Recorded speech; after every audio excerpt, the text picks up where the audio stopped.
오늘은 지난번에 그 사랑니 발치 모형 보여드린 거에 이어서 임플란트 수술을 한번 보여드리려고 합니다. 실제 모형에다가 임플란트가 어떻게 식립되는지 한번 보여드릴게요. 이건 이제 수술용 서지컬 글러브인데 임플란트 수술할 때는 아니면 사랑니 발치할 때는 꼭 이 멸균 글러브를 사용을 합니다. 이렇게 뜯고 보면은 사이즈가 써 있거든요. 의사마다 직원마다 사이즈가 달라가지고 종류별로 갖고 있습니다. 장갑을 이렇게 낍니다.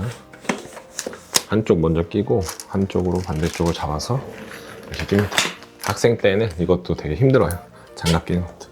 아래턱 모형이고 여기 어금니 2개가 없습니다. 그리고 치아는 가운데가 1번인데 1, 2, 3, 4, 5번 여기 지금 6번, 7번이 없고 여기 3번이 없고 여기 6번이 없어요. 오늘 여기다가 수술하는 거 한번 보여드릴게요. 먼저 순서는 절개를 합니다. 블레이드는 이게 15번 블레이드고 이게 12번 블레이드인데 모양이 좀 다르죠. 그래서 sul자마다 선호하는 사람도 있고 부위에 따라서 좀 다릅니다. 저는 둘 다 사용하는 걸 좋아합니다. 임플란트 수술에 가장 중요한 건 1번은 인시전이 제일 중요하다고. 처음과 끝이 진짜 제일 중요합니다. 인시전 수초. 그러니까 모든 수술이 잘 되려면은 일단 이거 처음에 인시전을 잘해야 돼요. 왜 인시전을 잘해야 되냐면 여기서 어디다가 선을 긋느냐에 따라서 임플란트 식립 위치가 결정이 끝나요 이미. 그렇기 때문에 되게 간단해 보이지만 대가들은 붓글씨 같은 거 쓸 때 처음에 탁 할 때 제일 중요하다고 하잖아요. 마찬가지로 수술도 처음에 인시전 넣는 게 제일 중요합니다. 이상적인 위치가 식립 위치는 여기거든요. 그래서 그 위치에다가 인시전을 시작합니다. 쭉 하고 그 다음에 끝에서는 보통 이런 식으로 넣어서 절개가 잘 되도록 해요. 12번 블레이드 같은 경우는 이런 끝부분에 이렇게 해주면 잘 절개가 됩니다. 그 다음에 페리오스틸 엘리베이터랑 이 몰트 큐렛을 이용해 가지고 젖히게 됩니다. 보여드릴게요. 이거는 모형이라 되게 쉽게 젖혀지는데 처음에 수술할 때는 이것도 쉽지 않아요. 양손을 다 이용해서 한쪽으로 잡고 한쪽으로 잡고 이렇게 하게 됩니다. 보통 이제 어시스트가 여기를 이제 젖혀주거든요. 근데 저는 이제 그냥 제가 왼손으로 잡고 있겠습니다. 여기 이제 뼈가 보이죠? 이 뼈에다가 임플란트를 식립하게 됩니다. 이상적인 위치는 임플란트랑 이 치아랑 한 3mm 정도 떨어져 있는 게 이상적이거든요. 그 위치에다가 이제 드릴을 하게 됩니다. 이게 이제 임플란트 수술할 때 쓰는 기구고 이거는 이제 처음 드릴이 여기서부터 이렇게 진행이 돼요. 요거는 이니셜 드릴이라고 해가지고 처음에 위치 잡아주는 거고 이 위치에 이제 식립 드릴을 할 겁니다. 처음에 이니셜 드릴을 사용해서 구멍을 살짝 내요. 약간의 티가 나죠?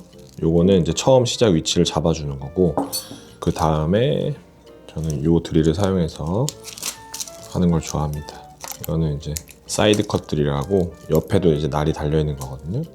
여기 보시면은 마킹이 돼 있어요. 진한 검은색이 여기가 딱 10mm거든요. 그래서 그 밑에 8mm, 뭐 7mm 이런 식으로 마킹이 되어 있어서 환자분의 뼈 위치나 아니면 밑에 신경관의 위치 이런 거를 먼저 미리 파악을 하고 이 기준으로 몇 mm짜리 심을지 결정을 해요. 한 10mm 정도 드릴 해보겠습니다. 이렇게 보이시죠? 이 정도 드릴된 거. 그 다음에 여기 보시면은 6, 7, 8.5, 10, 11.5, 13 이렇게 써 있잖아요. 여기 이 드릴이 여기 보시면 이걸 스토퍼라고 하는데 이 스토퍼가 있어서 안전하게 수술을 하기 위해서 아무리 이제 심어도 그 이상은 안 들어가게 다 돼 있는 거예요. 되게 수술하기 편하게 돼 있거든요. 내가 만약에 8.5mm짜리 임플란트를 심으려고 한다 그러면은 길이는 한 1mm 정도 더 길게 드릴링을 하는 게 좋아요. 왜냐면 너무 뻑뻑하면 다 안 들어가거든요.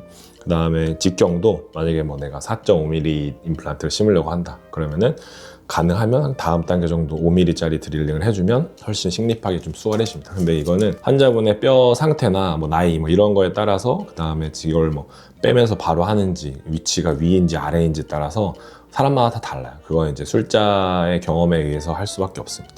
또 드릴을 해볼게요. 보시면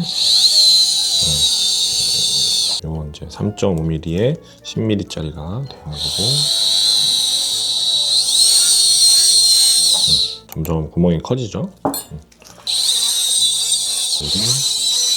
직경 5mm에 길이 10mm짜리까지 드릴을 했거든요. 그 다음에 이제 저는 4.5mm에 8.5mm짜리 임플란트를 심을 거예요.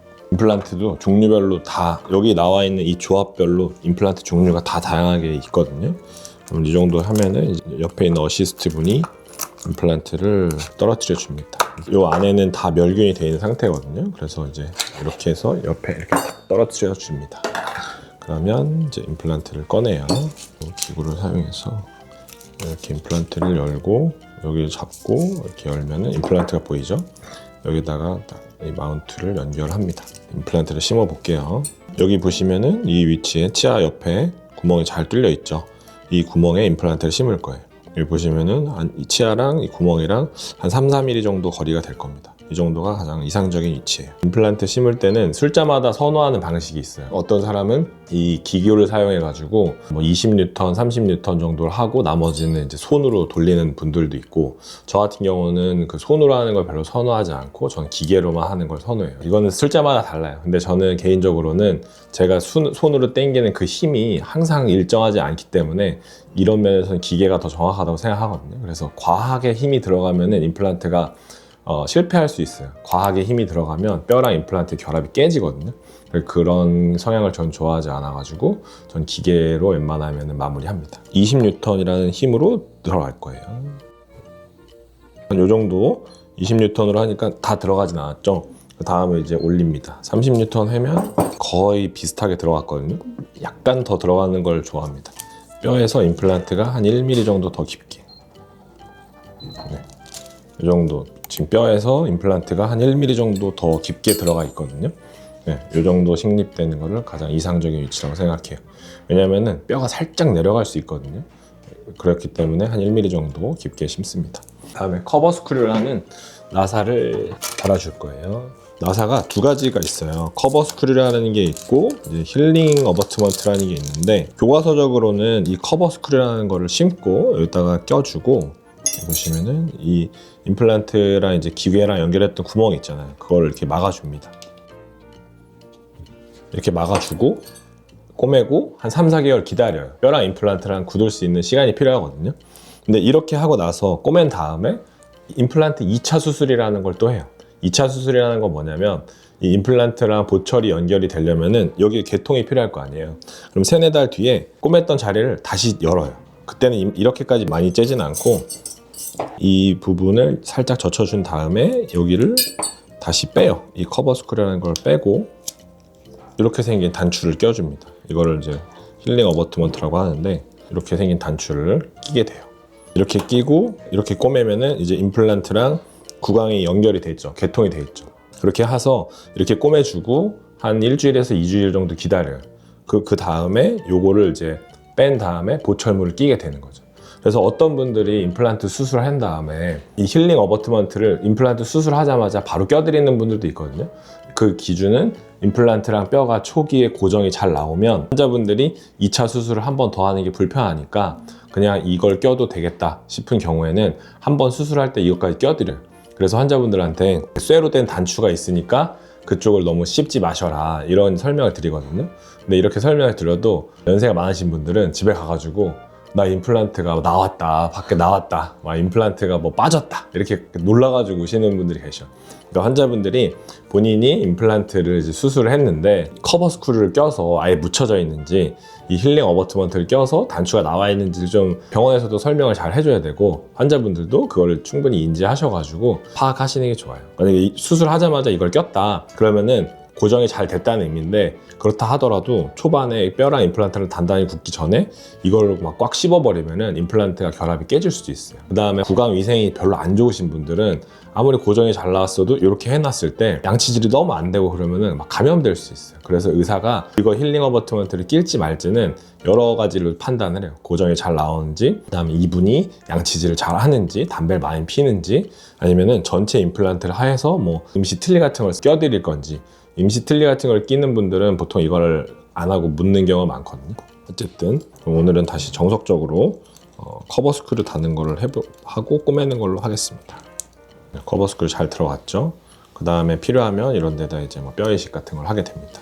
꼬매는 걸 보여드릴게요. 실도 종류가 되게 많아요. 이 두께에 따라서 뭐 3제로, 4제로, 5제로가 있고, 뭐 나일론도 있고, 멀실크라는 것도 있는데, 임플란트 할 때는 보통 이런 나일론을 사용합니다. 이게 감염 가능성이 더 낮고 환자분들이 덜 불편합니다. 그래서 꼬매 볼게요. 아까 임플란트는 째고 꼬매는 거 두 개가 중요하다 하셨잖아요. 맞아요. 꼬매는 과정에서 좀 신경 써야 되는 거예요? 사실 잘 쬐으면은 꼬매는 게 어렵지 않은데, 너무 타이트하게 꼬매면은 수술하고 나서 많이 붓고 아파요. 어느 정도 약간의 느슨함이 있어야 피가 좀 빠질 것들이 빠지거든요. 근데 너무 타이트하게 꼬매면 오히려 피가 살짝 나가줘야 되는데 그러지 못해가지고 더 부을 수 있고, 그 다음에 발치 후 즉시 임플란트 식립을 하는 경우에 꼬매는 게 되게 어려워요. 그리고 그 다음에 아까 말씀드린 이런 커버 스크를 넣고 꼬매는 건 되게 쉽거든요. 근데 이 힐링 어버트먼트를 끼고 또 꼬매는 경우에는 이 잇몸 살의 그 위치나 두께와 길이가 다르기 때문에 되게 난이도가 있어요, 꼬매는 게. 그리고 절대적으로도 시간도 꽤 걸리는 편이에요. 임플란트 수술을 하는 데 있어서 어떻게 보면은 씹는 시간보다 꼬매는 시간이 더 걸리는 경우도 많아요.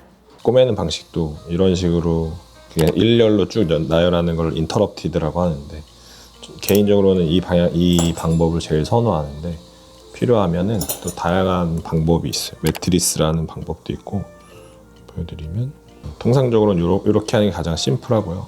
만약에 이거 뼈 이식 같은 걸 많이 했고 여기 좀 타이트하게 잡아주고 싶다 그러면은 이런 식으로 해서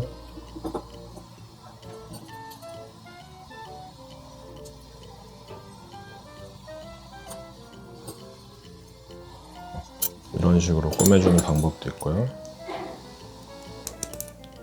이런 식으로 X자로 꼬매주는 방법이 있어요. 학생 때 이런 거 꼬매는 연습도 많이 해요. 4학년 때. 이렇게 이제 꼬매고 집에 가시면은 보통 통상적으로 다음날 소독하러 한번 오시고 한 일주일이나 2주일 정도 있다가 실밥을 뺍니다. 그렇게 한 다음에 짧으면 3개월, 뭐 길면은 막 한 5개월까지 기다리는 분도 있는데, 그렇게 한 3개월에서 한 4개월 기다렸다가 아까 말씀드린 것처럼 다시 째고, 그 다음에 이런 힐링 어버트먼트랑 단추를 끼는 2차 수술을 하고, 그 다음에 이제 그 또 보철, 본 뜨고 이런 걸 진행을 하게 됩니다. 오늘 이렇게 보여드린 이유는 임플란트 수술 과정이 어떻게 되는지 한번 직접 모형으로 보시고, 이제 임플란트 수술을 하실 분들이 내가 어떤 과정을 하는지를 좀 알고 들어가시면 훨씬 더 겁도 안 날 수 있고 이해도 할 수 있고, 그 다음에 사후 관리 같은 거 할 때도 아까 말씀드린 것처럼 이런 거 단추가 껴있는데 꽉 씹고 이러시면 안 되거든요. 내 몸에 뭐가 들어가는지 이런 걸 좀 한번 보기 쉽게 이해해 드리려고 이번 영상을 준비했습니다. 근데 모형으로 보니까는 되게 몇 분 안 걸리고 되게 간단한 수술처럼 보여요. 간단하죠. 근데 이제 이거는 모형으로 할 땐 그런데 실제로는 이제 사람이 깨어 있잖아요. 환자분들이 막 아파요 많이 이런 분도 계시고, 그다음에 입을 벌려달라고 하는데 입을 안 벌리시는 분도 있고, 막 주무시고 입 다물고 계신 분도 있고, 그다음에 할 때마다 이게 지금 모형에서는 스무스하게 다 가는데 사람마다 뼈의 그 단단함이 다 다르거든요. 그러니까 그것 때문에 시간이 더 걸리는 경우도 있고 피가 많이 나는 경우도 있고, 실제 수술은 되게 다양해요. 그래서 뭐 전신 마취나 수면 마취 같은 거 하면은 그러면 훨씬 더 수월하겠다 생각하는데, 또 그거의 단점은 환자분들이 입을 벌려주고 협조를 좀 해줘야 수술이 잘 되는데, 수면 마취나 전신 마취 하면 그런 걸 협조를 얻을 수 없거든요. 그럼 어시스트들이 막 붙잡고 하고 막 이래야 되기 때문에, 실제로는 이렇게 지금 수술은 되게 심플해 보이지만 실제로는 이제 시간이 좀 더 걸리는 거는 그런 이유가 있어요. 그래도 실제로도 만약에 이렇게 심플한 케이스면은 수술 금방 이거 차리고 준비하고 뭐 치우는 시간 그게 훨씬 걸려요. 임플란트 수술 자체는 뭐 5분이면 끝나는 경우도 있어요.